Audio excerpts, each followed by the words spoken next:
Hello, my dear students. Welcome to my geography class.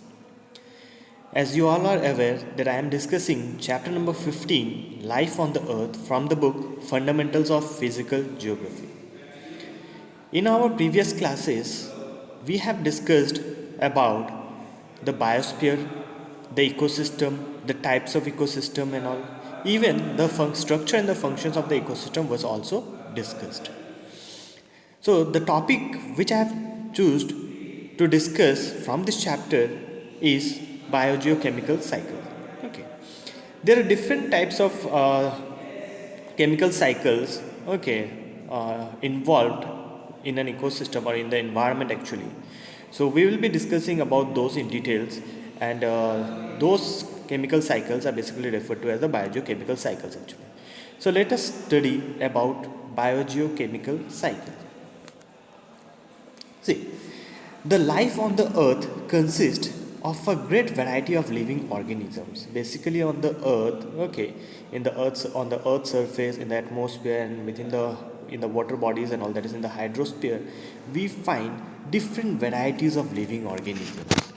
And these living organisms exist and survive in a diversity of association.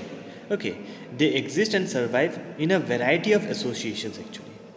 Such survival involves the presence of systematic flow, such as the flow of the energy, flow of the water, and the nutrients actually. Okay. So this cyclic flow of the energy, water, and the nutrients, it helps in maintaining a balance, okay, on the earth. These flows they show variation in different parts of the world, in different seasons of the year, and under varying local circumstances. Okay, so the flow it varies from one part of the world to another. Okay, from one season to another, and because of varying local circumstances, also because of different local conditions, also the flow it shows variation. The studies have shown that for the last 1 billion years, the atmosphere and hydrosphere have been composed of approximately the same balance of chemical components. Okay. So in the last 1 billion years, the atmosphere and the hydrosphere they have composed of approximately same balance of chemical components actually. So what is happening because of this? A balance is maintained actually. Okay, between the hydrosphere and the atmosphere. This balance of the chemical elements is maintained by a cyclic passage through the tissues of plant and animals. This balance of the chemical elements is maintained by a cyclic passage through the tissues of the plants and the animals. Means the flow of the chemicals and the nutrients takes place through the tissues of the plants and the animals. The cycle starts by absorbing the chemical elements by the organisms and is returned to the air, water, and soil through decomposition. For example, here you can see that the chemicals are being absorbed from the soil by the plants are being eaten by the animals and all. Okay, and the animals when they die they get decomposed. Okay, and it again goes back, the chemical elements again goes back to the soil actually. So these cycles are largely energized by the solar insolation. Okay, the main energy for this cycles is received from the solar energy, from the sun's energy actually. Okay, and this cyclic movement of the chemical elements of the biosphere between the organisms and the environment are referred to as the biogeochemical cycle. Okay, so what is biogeochemical cycle?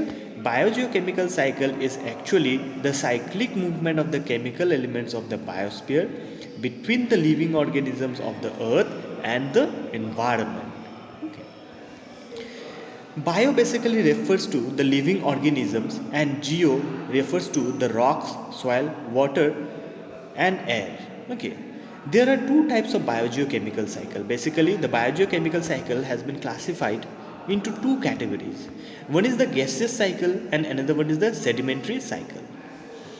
In the gaseous cycle, the main reservoir of the nutrient is the atmosphere and the ocean. So basically in the gaseous cycle, the main nutrients comes from the atmosphere and the ocean. And in the sedimentary cycle, the main reservoir is the soil. The main nutrients or the chemical elements we get from the soil and the sedimentary and the other rocks of the earth's crust. Okay. So this is what about the biogeochemical cycle, actually the definition of the biogeochemical cycle. Okay, like we see the oxygen cycle, the cyclic movement of oxygen, water, carbon and all. Okay, so these are all part of this biogeochemical cycle, actually. Okay, so we are going to discuss about the water cycle in our next presentations in the next PPT. So please go through it, study about the biogeochemical cycle. Okay, which is going to provide you a lot of information. So thank you, my dear students.